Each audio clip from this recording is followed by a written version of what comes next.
Hi, this is Carol. Just getting ready to go to the office to start the prep work for our open house, which is at 3 to 5. Got a lot to do. What did we do? We moved in like 4 weeks ago, I think 4 weeks ago. So we still have things to hang and things to put away and then prep for the party. We would love to see you there. If you can. I know that I have people that watch me around the country or even the world, so I imagine you won't be there. But for the rest of the world that is anywhere close by, we would love to see you at the office.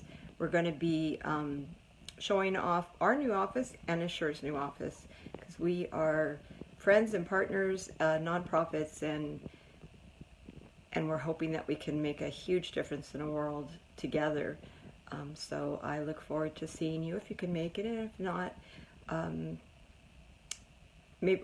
I'll post online. How's that? I'll do some posting of the open house once it gets going. But since that's not for 4 hours, I think we're doing okay. Thank you, Gail. So clearly you're not going to be there. However, you are there in spirit, so that's wonderful. And I'll try to bring you there in camera. That's kind of cool. Anyway, it's hard because I don't have my tripod on, so this is a bit shaky. You have a great day. Otherwise, I hope to see you.